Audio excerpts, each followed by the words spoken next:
रात गहरी थी। मैं बरामदे में लेटी थी। मेरे पास सिर्फ वही थी और घर के बाकी लोग गहरी नींद में डूबे थे। उसकी सांसें मेरे गले के पास गर्माहट बिखेर रही थी और मेरा दिल तेजी से धड़क रहा था। उसकी उंगलियां मेरी पीठ पर धीरे धीरे नीचे की ओर बढ़ रही थी, जैसे कोई नाजुक लहर। मैं जानती थी कि ये सब गलत है, लेकिन मेरे भीतर का तूफान इसे रोकने की इजाजत नहीं दे रहा था। मासी, उसने धीमी फुसफुसाती आवाज में कहा। मैंने आंखें बंद रखीं, चुप रही।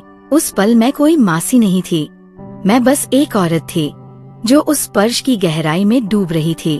ये कहानी उस रात की है जिसने मुझे हमेशा के लिए बदल कर रख दिया। मेरा नाम रीमा है, उम्र 35 साल। मैं एक विज्ञापन एजेंसी में काम करती हूँ। मेरे पति की मृत्यु को 3 साल हो गए कैंसर की वजह से। मेरे कोई बच्चे नहीं हैं। मेरे पास बस ये खालीपन है और एक छोटा सा फ्लैट जहाँ मैं अकेली रहती हूँ। मेरा जीवन ऐसा ही है। सुबह उठती हूँ, ऑफिस जाती हूँ, शाम को लौटकर टीवी देखती हूँ, रात को सो जाती हूँ। हफ्ता के अंत में कभी कभी दादा के घर जाती हूँ। दादा, दादी और उनका बेटा मानव। मानव मेरा भतीजा है, अभी 20 साल का हुआ है, कॉलेज में पढ़ता है, लंबा चौड़ा और उसकी आंखें बड़ी बड़ी है। बचपन में मैंने उसे गोद में खिलाया, चांद की कहानियाँ सुनाई। अब देखती हूँ वह एक पुरुष बन गया है। क्या इंसान अजीब नहीं है, जिसे मैंने अपने बच्चे की तरह पाला। आज उसे देखकर कुछ और ही महसूस करती हूँ। क्या ये सामान्य है? मैं नहीं जानती, नहीं जानना चाहती हूँ। उस शुक्रवार की शाम को मैं दादा के घर गई। दादा और दादी किसी शादी में गए थे, रविवार को लौटने वाले थे। मानव ने कहा, मासी, तुम आज यही रुक जाओ ना, अकेलापन लग रहा है। मैंने हंसकर कहा, तू तो अब बड़ा हो गया है, मेरे साथ वक्त क्यों बिताना चाहता है? उसने कहा, बड़ा होने का मतलब ये थोड़े है कि मासी के साथ वक्त नहीं बिता सकता। उसकी आवाज इतनी नरम थी कि मेरे सीने में एक कंपन सा हुआ। मैंने कहा, ठीक है, रुक जाऊंगी। शाम बातों में बीत गई। रात का खाना खाने के बाद हम टीवी देख रहे थे। मानव मेरे पास बैठा था। अचानक बिजली चली गई। पूरे इलाके में लोड शेडिंग।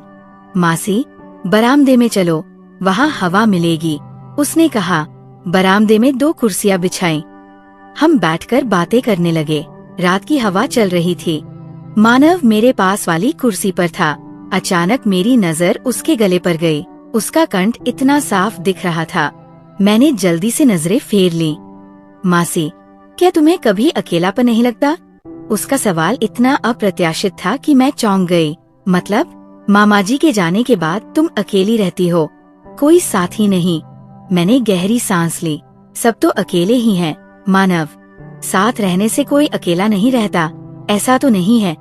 वो रुका, फिर बोला, तुम इतनी सुंदर हो मासी, तुम्हारी जिंदगी फिर से शुरू हो सकती है। उसकी बातें मेरे मन में गहरे उतर गई। सुंदर? कितने समय बाद किसी ने मुझे सुंदर कहा था। पति के जाने के बाद मैं खुद को एक बेजान इंसान समझने लगी थी। आज मानव के मुंह से ये शब्द सुनकर लगा जैसे मैं फिर से जीवित हो गई हूँ। अगले दिन सुबह देर से नींद खुली। मानव कहीं गया था। टेबल पर एक चिट छोड़ गया था।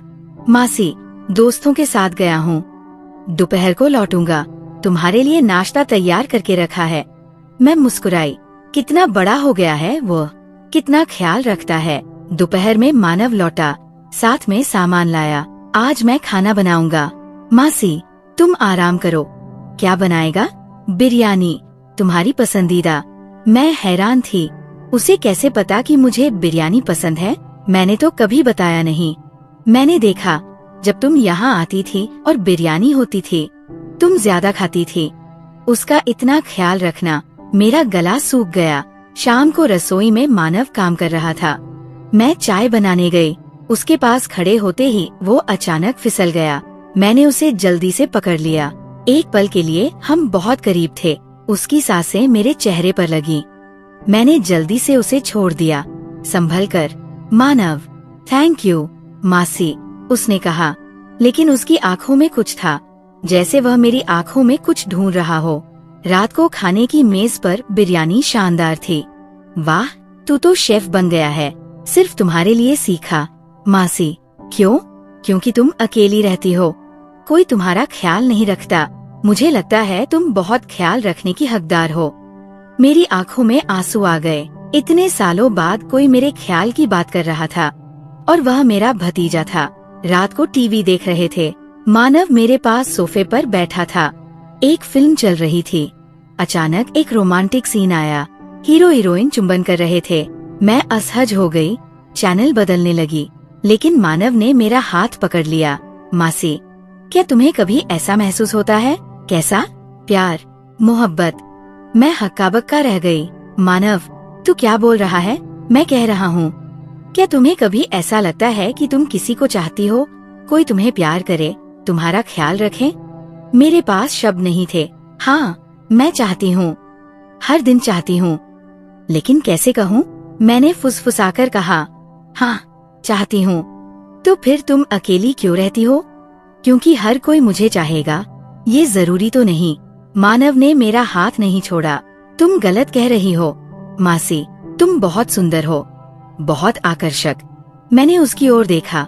उसकी आंखों में ऐसी तीव्रता थी कि मेरी सांसें रुक गईं। रात को बिस्तर पर लेटकर भी नींद नहीं आई।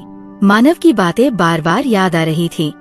उसने मुझे सुंदर कहा, आकर्षक कहा, लेकिन क्या ये सामान्य है? एक भतीजे का अपनी मासी की तारीफ करना? क्या मैं गलत सोच रही हूँ, या सचमुच मानव के व्यवहार में कुछ असामान्य है? मुझे खुद पर शर्मिंदगी महसूस हो रही थी। जिस लड़के को मैंने गोद में पाला, उसके बारे में ऐसा सोचना क्या पाप नहीं है? लेकिन मेरे शरीर में जो अनुभूति हो रही थी, उसे मैं नकार नहीं सकती थी। मानव के स्पर्श, उसकी बातों, उसकी नजरों में मुझे एक अजीब सी सहरन महसूस हो रही थी। क्या मैं बहुत अकेली हो गई हूँ? इतनी अकेली कि अपने भतीजे में भी प्रेमी ढूंढ रही हूँ। भोर में मैं बरामदे में गई हवा लेने। मानव भी वहाँ था। नींद नहीं आ रही। मासी, नहीं। तुझे भी नहीं आ रही? नहीं। वो रुका, फिर बोला, मासी, मैं तुमसे बात करना चाहता हूँ। बोल। मैं तुम्हें बहुत पसंद करता हूँ। मेरा दिल धड़क उठा। मतलब? जब तुम यहाँ आती हो, मुझे बहुत अच्छा लगता है। जब तुम नहीं होती, मुझे खाली खाली लगता है। मानव, मैं तेरी मासी हूँ, मुझे पता है, लेकिन जब मैं तुम्हें देखता हूँ, मुझे मासी नहीं लगती। मुझे लगता है तुम एक सुंदर औरत हो। मैं ठिठक गई। वो क्या कह रहा है? क्या ये संभव है? मानव, तू समझ रहा है न? तू क्या बोल रहा है? हाँ, समझ रहा हूँ। मैं पागल हो गया हूँ। मुझे पता है ये गलत है, लेकिन मैं खुद को रोक नहीं पा रहा। उसकी आंखों में आंसू थे। मैंने उसका सिर सहलाया। मानव, तू क्या बोल रहा है? मासी, मैं तुमसे प्यार करता हूँ। ये सुनकर मेरी दुनिया उलट गई। मुझे नहीं पता था कि क्या करूँ, क्या कहूँ। मानव, मैं जानती हूँ तू मुझे डांटेगी, लेकिन मैं झूठ नहीं बोल सकता। मैं तुमसे प्यार करता हूँ। मैं कांप रही थी। ये सच नहीं हो सकता, लेकिन उसकी आंखों को देखकर समझ आया कि वो झूठ नहीं बोल रहा। मानव, तू समझ रहा है न? तू क्या कह रहा है? हाँ, समझ रहा हूँ।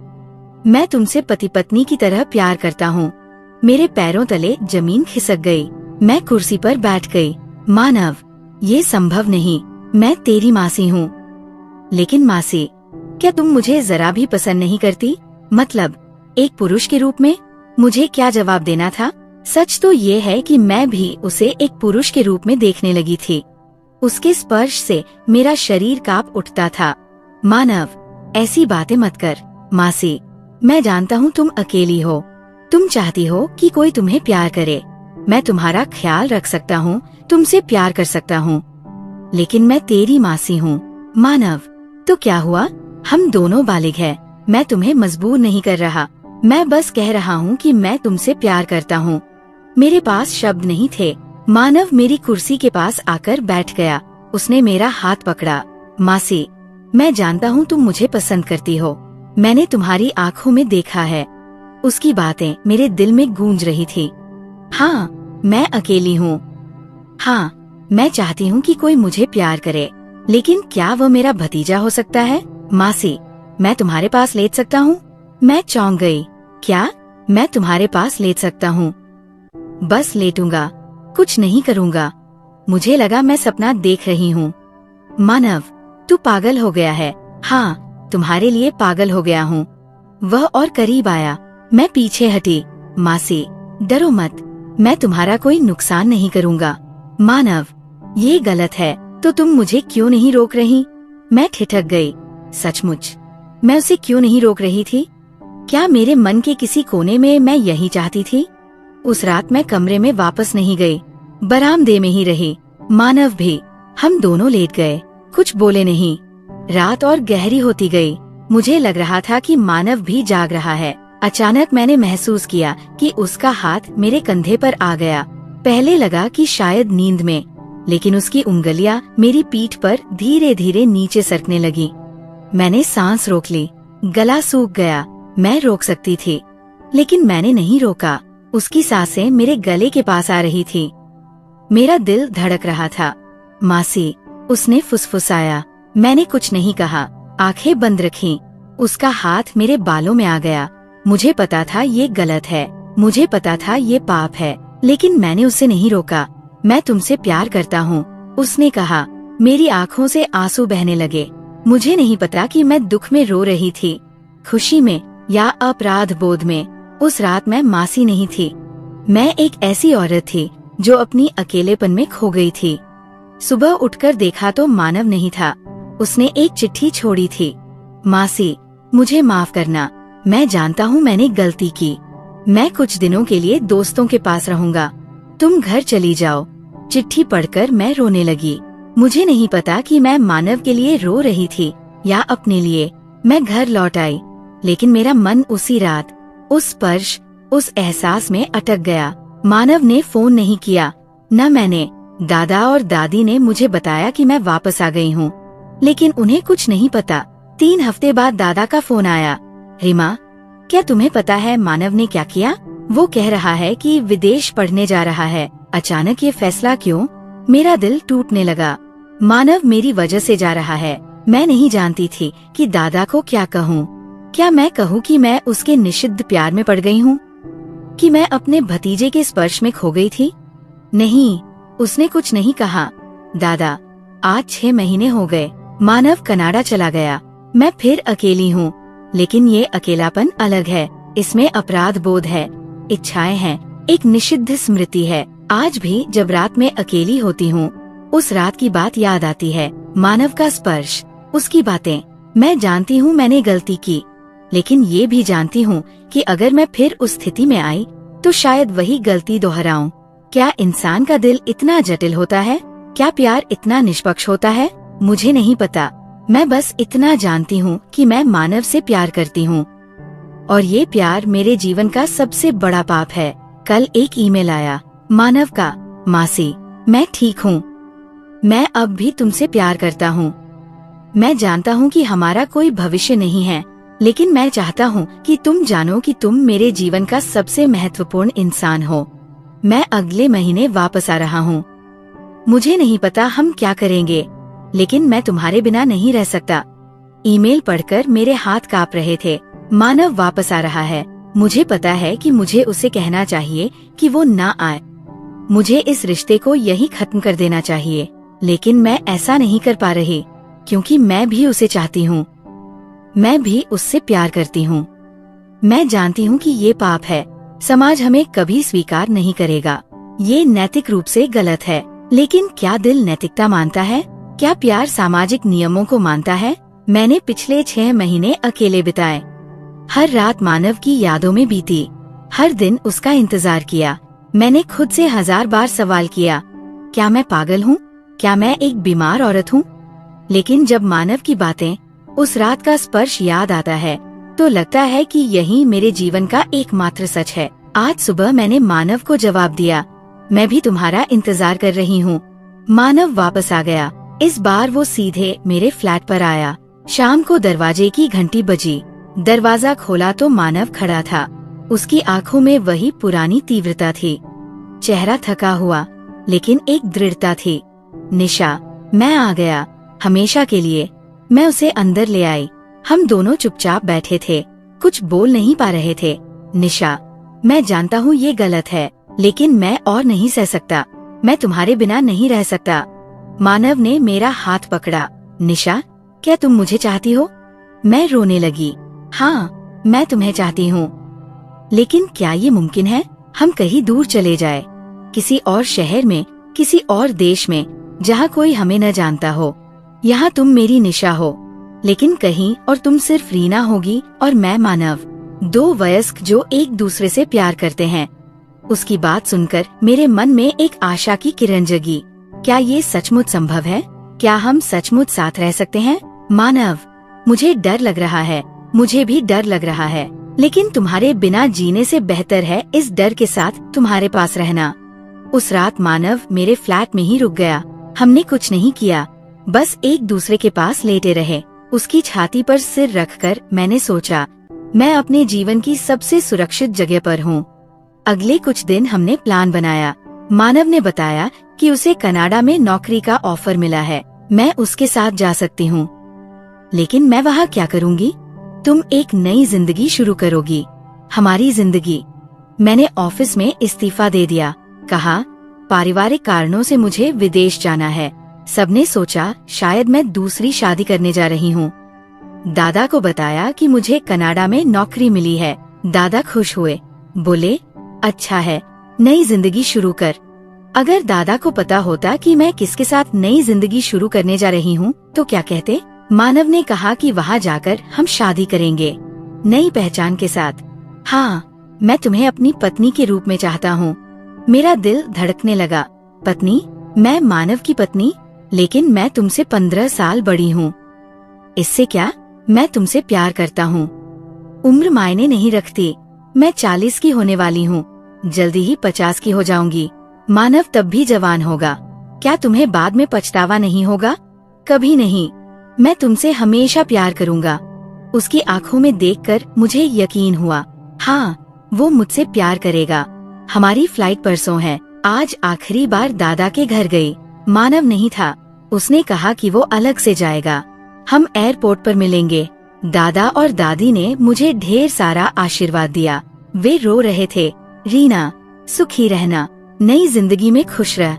अगर मैं कहती कि उनकी बेटी की तरह मानी जाने वाली मैं उनके बेटे के साथ नई जिंदगी शुरू करने जा रही हूँ तो क्या होता? दादा बोले, मानव भी तो कनाडा में है, वो तेरे बारे में खबर रखेगा। मैंने बस सिर हिलाया। घर लौटकर आखिरी पैकिंग कर रही थी। अचानक दरवाजे पर खटखट। सोचा, मानव। लेकिन दरवाजा खोला तो दादा और दादी। रीना, एक बात कहनी थी। मेरा दिल धड़कने लगा। क्या उन्हें कुछ पता चल गया? कहिए। दादा, रीना, मानव पिछले कुछ दिनों से अजीब व्यवहार कर रहा है। उसने कहा कि वो कनाडा जा रहा है, लेकिन मुझे लगता है वो कुछ छुपा रहा है। और उसने कहा कि तुम भी कनाडा जा रही हो। क्या ये संयोग है? मैं कुछ नहीं बोल पाई।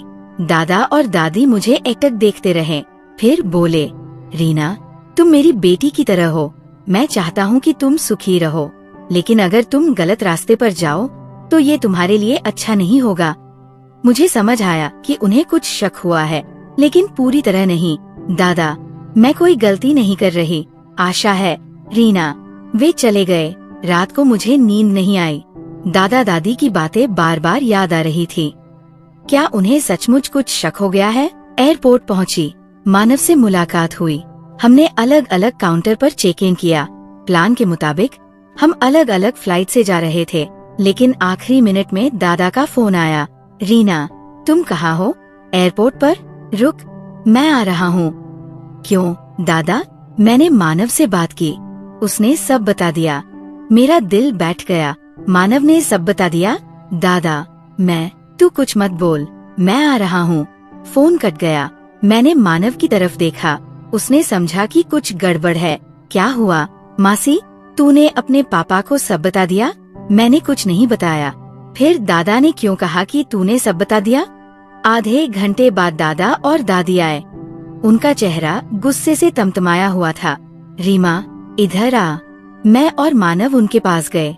दादा बोले, मानव, तूने मुझे सब बताया। अब मैं रीमा के मुंह से सुनना चाहता हूँ। मैंने मानव की तरफ देखा। उसने नजरें झुका ली। दादा, तू मेरे बेटे के साथ भागने जा रही थी? मैं कुछ नहीं बोल पाई। दादी रोने लगी। रीमा, तूने ये क्या किया? तू तो मेरी बेटी की तरह है। और मानव तेरा भतीजा है। दादा दादी, मैं, ये पाप है। रीमा, पाप। दादा बोले, रीमा तू घर चल, और मानव, ये सब बकवास बंद कर। लेकिन दादा, कोई लेकिन वेकिन नहीं, तुम दोनों पागल हो गए हो। मैंने मानव की तरफ देखा, उसने मेरी तरफ। हम दोनों समझ गए कि हमारा सपना टूट गया। उस दिन के बाद 2 साल बीत गए। मैं अपनी पुरानी जिंदगी में लौट आई। वही ऑफिस, वही फ्लैट, वही अकेलापन। मानव सचमुच कनाडा चला गया। उसने कोई संपर्क नहीं रखा। दादा दादी मुझसे बात करते हैं, लेकिन पहले जैसा नहीं। उन्होंने मुझे माफ कर दिया, लेकिन भूल नहीं पाए। मैं हर दिन खुद से सवाल करती हूँ, क्या मैंने गलती की? क्या मुझे पछतावा है? सच कहो, मुझे पछतावा नहीं। मैंने मानव से प्यार किया। वो प्यार गलत हो सकता है, लेकिन झूठा नहीं था। लेकिन मैं जानती हूँ कि हम गलत रास्ते पर थे। समाज में हमारी कोई जगह नहीं। हमारे इस प्यार का कोई भविष्य नहीं। आज सुबह एक ईमेल आया, मानव का, मासी, मैं शादी कर रहा हूँ। मैं जानता हूँ कि तुम खुश होगी। मैं तुम्हें कभी नहीं भूल सकता, लेकिन मैं नई जिंदगी शुरू करना चाहता हूँ। तुम भी कुछ नया करो। तुम खुश रहने की हकदार हो। ईमेल पढ़कर मैं नहीं रोई, मैं हंसी। मानव ने सही किया। वो अपनी जिंदगी में आगे बढ़ गया। लेकिन क्या मैं ऐसा कर पाऊंगी? मुझे नहीं पता। मैं बस इतना जानती हूँ कि वो रात मेरे जीवन की सबसे खूबसूरत याद है।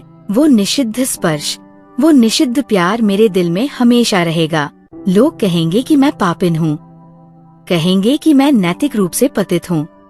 शायद वे सही है, लेकिन मैं जानती हूँ कि मैं एक औरत हूँ, एक अकेली औरत जिसने प्यार की तलाश की और उसे सबसे अप्रत्याशित जगह पर पाया। यही मेरी कहानी है, मेरे निषिद्ध प्यार की कहानी। समाप्त।